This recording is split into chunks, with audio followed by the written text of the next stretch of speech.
Hey everyone, Norframe here. Today we're diving into a real-life prison break story. Now, when we think of prison escapes, our minds usually go straight to Hollywood. 1994's The Shawshank Redemption, with Tim Robbins and Morgan Freeman, or the cult favorite Prison Break from 2005, starring Wentworth Miller and his tattoo roadmap. These classics left a permanent mark on how we imagine escapes. Smart, cinematic, and just a little too perfect. But fiction often imitates reality, and believe it or not, some inmates have pulled it off in real life. Remember Alcatraz in the 1960s? We've covered that before, where inmates broke out of a prison literally surrounded by shark-infested water. But those escapes happen in old, outdated facilities. These days, with surveillance cameras, infrared sensors, and razor wire fences, breaking out of a modern prison, practically impossible. Practically. Which brings us to today's case, an escape that didn't just defy odds, it shattered the unbreakable. This wasn't some crumbling prison with board guard and a loose window grill. This happened in a state-of-the-art facility, a place that for 180 years had never lost a single inmate until 2015. Welcome to the Clinton Correctional Facility escape. This escape happened in 2015, not ancient history. In the small border town of Dannemora, New York, population around 4,000. It's tucked in Clinton County, just a short drive from the Canadian border. The kind of a place where everyone knows everyone, and where no one expects a full-on Shawshank-style breakout. Built in 1844, Clinton Correctional Facility is one of the oldest operating prisons in the US, and it wasn't placed there by accident. Right next to it is Leon Mountain. Back in the day, inmates were used as free labor, sent up into the mountain to mine. Nothing screams rehabilitation like forced hard labor with pickaxe. By 1877, after decades of breaking rocks, the mountain was pretty much tapped out. But the prison stuck around because, hey, why waste a perfect good cage? As inmate numbers grew, Clinton got a major upgrade in 1887. New cells, better facilities, and a wall raised to 60 feet tall. That's about 5 stories of stone and still saying you're not going anywhere. As security ramped up, Clinton became home to New York's worst of the worst. Nearly 3,000 inmates, almost 1,000 guards. It was the state's largest and most secure prison, like Fort Knox, but for murderers. Breaking out of here wasn't just unlikely, it was flat out unthinkable. Until two guys did exactly that. Let's rewind to the morning of June 6, 2015. It was a Saturday, supposed to be a slow and eventful morning. But what happened that day? Let's just say, it was way too eventful for a Saturday. At 5:30 a.m. sharp, correctional officers at Clinton began their standard morning head count. Same routine every day without fail. Inside Clinton, not all cells are created equal. There's a special section known as the honor block. It's kinda like business class for inmates. Prisoners here get perks, private cells, access to showers, phones, a kitchen, even an art studio. They can watch TV, make calls, and they don't have to share a cell. To get in, you have to be on your best behavior for years. It's the dream. Well, as dreamy as prison gets. Up on the 4th floor of the honor block sat 2 neighboring cells, 23 and 24. In cell 23 was Richard Matt, born in 1966. At 49, he was doing life for kidnapping and murdering his former boss. Next door is cell 24, was David Sweat, 35 years old, convicted for shooting a police officer in cold blood. These two weren't small-time crooks. They were hardened, dangerous lifers, and on this morning, they were about to become legends. The officers moved through the cells blocks, marking names, no issues. But when they got to cells 23 and 24, something felt off. No answer, The beds looked occupied, figures under the covers. The guard knocked on the bars. Wake up! Head count. Still nothing. No movement. And that's when the alarm bells started going off. In his head, not the actual system. Yet, the guard pulled out his flashlight and shined it into the cell. And froze. Those weren't sleeping prisoners. Those were decoys, cleverly shaped with clothes, pillows, and blankets. Prisoner-grade scarecrows. He unlocked the cell door, stepped inside, and confirmed the worst. Matt and Sweat were gone. Gone. From a prison no one had ever escaped from. He radioed it in. Within minutes, Clinton Correctional went into full lockdown. All cells sealed. All guards activated. It was red alert. DEFCON 1. Every hallway, every utility tunnel, every maintenance shaft swept. But Matt and Sweat were ghosts. When the search came up empty, the warden had no choice. He called the governor. New York State activated its emergency response. Over 450 officers deployed. Roadblocks set up, helicopters in the sky, house-to-house searchers. And by midday, the entire town of Demenora was in full-blown panic mode. 2 lifers were on the loose, armed, desperate, and God knows where. When investigators searched cells 23 and 24, they found something straight out of a movie. Underneath each bed, carefully hidden, a cleanly cut rectangular hole. That vent wasn't just for air circulation anymore. The metal grate had been sewed through, just enough to let a man squeeze through, and behind it, a narrow utility corridor, packed with old pipes and maintenance lines. Welcome to the real-life Shawshank crawl space. From there, Matt and Sweat Army crawled their way through the guts of the prison, eventually reaching the basement. Down there, they cut open a 24-inch steam pipe. It was tight, humid, and pitch black, but just big enough for 2 very determined men to crawl through. Forget hollow ventilation shafts. This was 100% real, grimy infrastructure, and it led them right under the prison.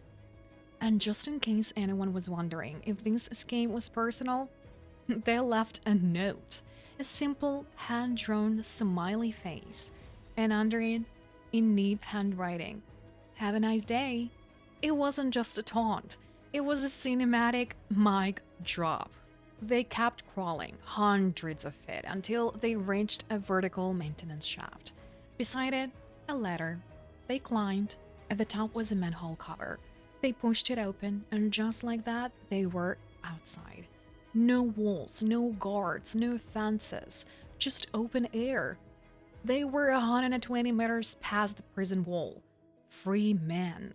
At least for the moment. Here's the layout. Their cells were here. The tunnel exit over here. 120 meters away. Right next to the exit were 2 guard towers, Tower 1 and Tower 2.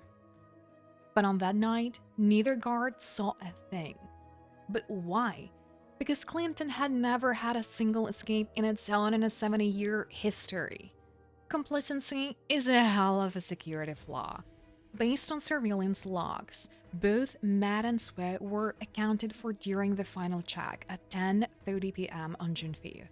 So they had roughly a 6-hour window between 11 p.m. and 5:30 a.m. to pull off the escape. It was dark. The towers weren't paying attention, and the prison had gotten a little too comfortable with its perfect record. The 2 inmates simply slipped into the shadows, like a scene written by Stephen King. Investigators knew one thing for sure. This wasn't a 3-man job. Cutting steel vents, crawling underground for hours, dodging guards. No way Matt and Sweat pulled this off alone. So they turned their eyes inward, and pretty soon, all signs pointed to one woman, Joyce Mitchell, age 51, prison tailor instructor, and apparently not just sewing clothes. Joy's job was to assign sewing duties and teach inmates how to stitch pants instead of stabbing people. But people started noticing something weird. She was spending a lot of one-on-one time with David Sweat. Private office chats, closed doors, frequent visits. Too frequent. And then Richard Matt also started popping into her office. This wasn't just tailoring. This was flirting with felons. Word spread fast inside Clinton. Joyce Mitchell, married, middle-aged, ordinary, was allegedly romantically involved with both inmates. Her marriage was on life support, and the two inmates, let's just say, they played good cop, bad cop, very convincingly. Flattery, manipulation, seduction. Matt and Sweat worked her like pros. Eventually, she fell hard, emotionally and physically. Once they had Joyce hooked, they went in for the kill. Figuratively and nearly literally. They told her, "Help us escape. Once we're out, we'll take care of your husband permanently. Then we'll all run away to Mexico. New life, new start, new you." And she believed them. She agreed to smuggle tools. She even agreed to drag her own husband. Joyce went full in. She smuggled hacksaw blades, chisels, screwdrivers, all the classics, and how? She hid them inside frozen meat. It was sent to the prison kitchen, no questions asked. Matt and Sweat picked up the meat and brought it back to their cells. That's how tools made it past security. Via pork chops. Martha Stewart could never. But wait, there's more. Joyce didn't just provide hardware. She gave them the blueprints, literally. She handed over patrol schedules and maps of the underground pipe system. Forget the hacksaw, this was the real key to freedom. She was their inside woman and their Google Maps. The deeper investigators dug, the more this story felt like a Netflix miniseries. Turns out Joyce Mitchell wasn't the only insider. Enter Chin Palmer, a corrections officer who had a soft spot for inmate art, specifically Richard Matt's celebrity portraits.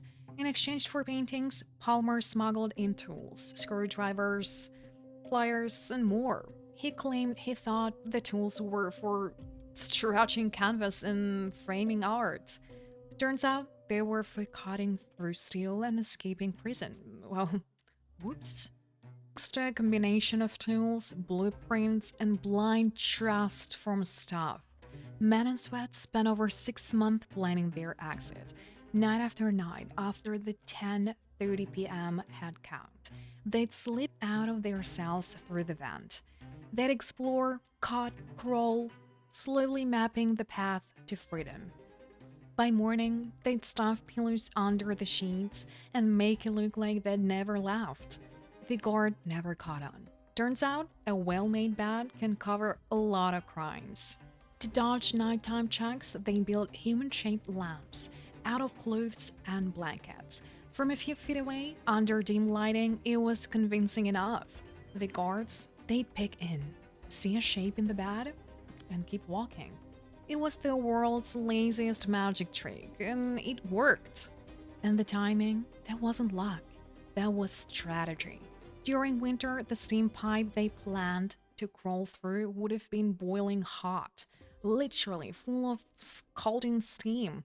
But in June, the heat was off. It was their window. They had only one shot and they took it. Everything, the tools, the route, the temperature had been calculated to the inch and the hour. This wasn't a random breakout. It was a surgical strike. According to the plan, once they popped out of the tunnel, Joyce Mitchell was supposed to be waiting in a gateway car. She even agreed to drug her husband the night before to make it easier for the escapees to take care of him. But on the night of the escape, she panicked. Joyce had a full-blown anxiety attack. Instead of showing up to drive the gateway car, she ended up in a hospital bed. So when Matt and Sweat emerged from the ground, expecting salvation, there was nothing but night air. No ride, no plan B. As Joyce later admitted to police, "We didn't have a plan B." And now, they were on their own. After the breakout, police launched a manhunt, but they had no idea which direction to look. North, south, Mexico, Canada, they were chasing ghosts. So the next day, New York Governor Andrew Cuomo offered $100,000 reward for any tips. Suddenly, the entire state was on lockdown. Roadblocks, checkpoints, door-to-door searches. It was like the whole of New York turned into one giant crime scene. The media ran non-stop coverage. Helicopters hovered day and night. Residents were terrified, locking their doors, picking out windows, and mad and sweat. They were too scared to hitchhike, too hunted to be seen. So they did the only thing they could. They ran for the woods. On June 22nd, 16 days after the escape, a local man walking his dog to his hunting cabin noticed something strange. A figure darted off into the woods. Inside the cabin, food was missing. Liquor bottles were empty. It reeked of desperation. Police swabbed for DNA, and bingo, Matt and Swan had been there. The manhunt just went from blind to laser focused. Judging by the scene, the fugitives had split up. Police concentrated search effort on the surrounding forest. 4 days later, on June 26th, they found Richard Matt. He was armed, he didn't surrender, so they shot him dead. His body was covered in bug bites, blisters, and cuts. Turns out living in the woods for 3 weeks isn't as glamorous as it sounds. 2 days later, on June 28th, David Swan was spotted just a few miles from the Canadian border. A learned state trooper chased him down and shot him in the torso. Swan survived. When they searched his backpack, they found maps, snacks, bug spray, everything but an actual plan. The road had run out. With both fugitives down, the manhunt officially ended. Locals cheered in the streets, the media swarmed, and the New York State Police, they got the credit they deserved. Textbook takedown. In court, the gavel came down hard. David Sweat, 7 extra years, $80,000 in fines. Joyce Mitchell, 7 years, $6,000 fine. Gene Palmer, the guard who traded tools for art, 6 months in jail, $5,000 fine. And with that, the Clinton prison break saga came to an end. Cue credits. But the real takeaway, even in the age of high-tech security and hyper-surveillance, prison breaks are still possible. Not because the walls aren't high enough, but because human weakness will always be harder to lock down. Because in the end, the hardest thing to guard against isn't hacksaws or heating pipes. It's loneliness, it's temptation. If you enjoyed this story, don't forget to like, subscribe, and hit that bell. We've got more true crime tales, heists, and high-stakes mysteries coming your way right here on Noir Frame. Until next time, stay sharp, stay curious, and remember, the best stories aren't always fiction. See you on the next one. Bye!